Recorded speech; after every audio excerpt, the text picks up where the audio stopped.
So, Syed Um, Salim, I am a pharmacist for about 20 years now. I have an MBA and I have a few other licenses in multiple states. I've been in the pharmacy and compounding industry, life science, biotech, did some consulting. I have experience in multiple areas in regards to the 503Bs, compounding, pharma, um, all the life science sectors, basically. That's pretty much in a nutshell. and my name is Darshan Kulkarni. I'm an attorney. I'm a pharmacist. I do FDA regulatory law. So any company that is FDA regulated, I probably have done some work around it. Food, medical devices, drugs, compounding pharmacies. I've over 20 years of experience as a pharmacist in a variety of different pharmacy perspectives, everything from consulting to compounding to sort of providing legal advice to pharmacies that are doing that, buying and selling pharmacies, responding to PBM audits, just a variety of different things. So that's my experience. And I can talk a little bit about, I've written a book for the American Bar Association on drug compounding for like 5 years. I've presented with Vivian before for some of her events, and I know Saeed has as well. The reason why I started the conversation about the blockchain is because this is one of the new technology we have hands-on. And there is also a regulatory requirements now. The DQSA says by 2013, you need to have every product identifier up to the unit and to do the serialization. And same thing with the EU, it also has a regulation which says falsified medicine directive. That's basically to identify a product from source all the way to the shelf. Uh, so to do this with the current setup, what they have, with multiple systems, multiple computing, multiple stops, change of hands, it is extremely difficult to have that tight-knit traceability. So the blockchain offers primarily three advantages. One is security, transparency, and traceability. So these three things, again, these three are a main focus of the new DQSA Act, which is going to be applied in 2023, and also the EU directives. So with that in mind, the firms, the pharma firms, including the 503Bs, they could adopt this technology early on, and it is being adopted in many other segments as well, and especially a highly regulated industry like pharma. It's much more important to have the technology early on. This technology is fortunately currently in development, and also some of the software development companies are providing right now, such as Infosys, and there is a pharma blockchain, biopharma.com. I think they're also providing this technology, and they were able to hash out all the nitty and gritty of this, and trying to make this a smoother functioning platform. Again, this is given as like a SaaS, software as a service. This is given as a PaaS, platform as a service. The need is, again, as I said, because of the transparency, traceability, and security. According to the reports, on an average yearly, about there is a $200 billion of loss because of the counterfeit drugs and any fraudulent things happening in this industry. So what this can bring about is a transparency, traceability, accountability, and also there is a way they can do a smart contract between the organizations. Right now we have something called pedigree. Pedigree is also where you trace from source to the end. I personally has faced challenges in obtaining a pedigree from a supplier. Sometimes, I mean, you hear stories these products coming from anywhere being faked. There are fake certificates, there are fake products. Um, uh, they don't match up the documents, either the C of A, the chemical, all these things. So blockchain would help in solving all these issues, not only up to the product basis, but also for the documentation, certification level. Even So though Sayed, I there's have an a option. I do have a question. One is, it sounds like what you're saying is that you guys have been talking about it on a high level. Is anybody actually pursuing it? And then I'm also wondering how how does, and has this happened before, 503Bs follow in the footsteps of pharma? So I know, like I said, I do know that there are some companies that are pursuing, or some big pharma companies that are pursuing blockchain. Is there a way to trickle down? And then, of course, Darshan, I'd like to hear from you whether I mean, because you also work in pharma, so you have that kind of bigger perspective. So maybe you can also answer that question in terms of trickle down and seeing, and also if any 503Bs are actually investigating into implementing implementing blockchain.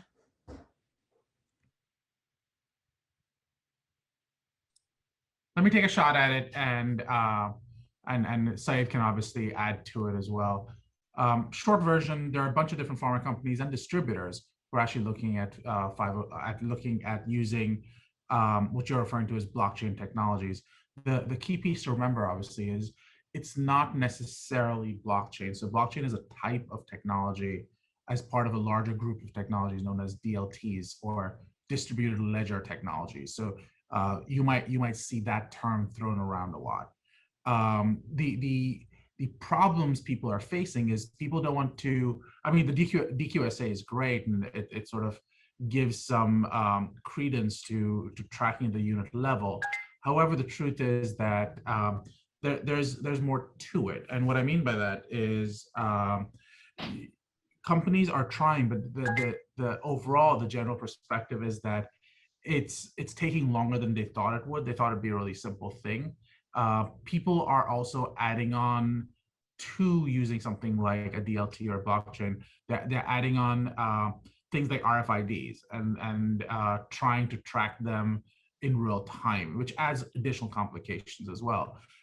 Today's news, or this week's news, was people were using technologies. People are using blockchain in the context of Bitcoin for ransomware, and this sounds like it's completely unrelated when I say that, but the key piece that I'm referring to is in the context of ransomware. People are using Bitcoin to say, pay me in Bitcoins because you can never track me, or you can never really know where the money came from. Turns out people can, and and the ransomware process was people got the ransom back. And the reason that's relevant is that Bitcoin's obviously built on the blockchain technology, and the moment you say that someone can actually go and find out and trace the process, that level of confidentiality and that trust in that confidentiality is compromised. And the question then becomes, if the trust can be compromised like that, does it have downstream effects on other applications of blockchain, such as in the context of tracking and tracing products across the entire value chain? So wait, let me pause you a second and ask a question, because Yeah. I'm still wrapping, like I said, I've been talking about blockchain for years and I'm still wrapping my head around it. So what we're talking about, the application is almost the exact opposite of Bitcoin, because you do Right. want everything trackable. But what you're saying is that since the blockchain was supposed to be secure in, like, for example, the ransomware, it was actually broken in that they were able to track it and get the Bitcoin back. So that goes the other way in the accountability that we're looking for. You're saying it's still, now it's proven that it is hackable, and that that you could make changes to the quote unquote ledgers, the digital ledgers. Well, to be perfectly fair, I haven't looked into exactly how it got compromised. So if it was compromised based Yeah, no, I'm on, just saying in general, like if you no, can and compromise it that way, then you can compromise it the other, hack it and mess with the records that are supposed to be secure. that would be true, assuming that's what happened. So what I don't know is whether they just got one person to compromise and that helped solve these other problems, or it was actually an actual hacked system. I would have to guess it wasn't a completely hacked system. However, it speaks to vulnerabilities, which is where the problem lies. My recollection, based on a very brief review, was someone sort of got compromised. But your point and my point thereof is still on point, which is the moment you are seeing vulnerabilities, are people going to invest in the same way? Because you have company secrets that are traveling and sort of being tracked across the entire value chain. So are people going to say maybe this isn't everything I wanted it to be? And right now we're talking purely in the context of the DQSA, but blockchain was being perceived and considered in a much larger set of questions. Things like, can I track patients? And the impact of this is maybe this is not the right process. Maybe we aren't there yet. And then that raises GDPR issues and HIPAA issues and stuff like that as well. For example, in the case of the US, you do have to worry about with CCPA, the right to be forgotten. Does that come into play as well? So my point is, I think blockchain and DLTs will very much likely be a part of the future, but I have a feeling that we aren't seeing anywhere close to the final iteration. We seem to be in the very, very early stages of what that's going to look like. Saeed, has that been your experience? Are you seeing something different? That is correct. Again, the reason, because I think when you have a highly regulated industry, everything moves slowly, because you need to make sure that anything what you're doing is not going to be having any drastic impact, or the liabilities are much here. For example, it's a pharma industry or airline industry, for the example.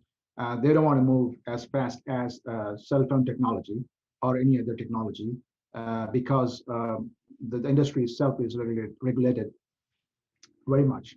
But the technology is there, and again, we are going through a technological evolution here. It is adoptable. There will be redundancies, and again, when we took the first flight to the commercial airline, we had some failures, but we knew where we wanted to go. The reason why I think this technology is very helpful is because of the transparency and traceability, which has been a very toughest thing or hardest thing in the supply chain of pharma historically. So adding to the Darshan's point, in terms of the hacking of the blockchain, the ransomware and those things, I think there are some patches still needs to be filled. In any case, even if that is to be considered, once you have the track and traceability, it's easy for you to pull the bad lot from the system, because you have a better track and traceability compared to what we are existing now. So it will not be a totally foolproof system. Imagine somebody introduces a barcode or a QR code, a fake QR code, and that is properly introduced into the system, but later on they found out. But in any case, once they found out, that particular lot can easily be recognized and relayed to the distributors or supply chain or everybody who is on the contacts. So that is one advantage. So currently, I think the Humana, there's a Quest Diagnostics, Optum, United Health Systems, they are all investing into this, and there are a few other which are considering. So this technology is there, and they definitely want to make use of this for the data disparity, data analysis, and supply chain services as such. But I think that like Darshan said, it's a little bit. It's going to take some time. Maybe we're not there yet, but again, I think when they launch something, they cannot launch without bugs. You launch something, and then you discover, no matter how much QA you do, testing and everything you do, Right. but there will be some bugs which you'll be fixing. So I think it's a good technology to adapt and roll out and fix the bugs. Right. So what do they say, that, good is the enemy of perfect? Um, but so, and again, Vivian, let me challenge you on that, though. I 100% agree with you on the good is the enemy of perfect. I think what we have to be careful of, however, is the idea that non-compliant is the enemy, is the thing that throws you into jail or even worse. yes. So we should draw that line. But I'm with you. Your point's well made, but I want to show that there's a floor to that as well. There is, and compliance is its own, is the exception to the rule, right? I guess what I was thinking, because like you said, every system is hackable. So saying that blockchain, as has some vulnerability, obviously the system that we have also has vulnerabilities. Every system is going to have a big vulnerability. You're just looking for the one with the smallest holes, I think. Do you think the 503Bs are going to be looking to pharma to model after, or will it be happening simultaneously? Like you mentioned healthcare, Optum and United. Will you get approached by blockchain technology companies? Like, are they going to be, oh, I'm in healthcare, I'm working with United, let me work with you. How do you see this moving forward? I personally see it so that there will be parallel solutions. Pharma will probably get the super optimized, super souped up version. Pharmacies, quite honestly, simply won't have the budget for it, so they're going to do some version of that.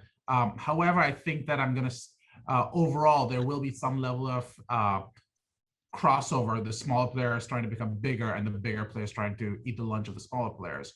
So there will be some level of crossover.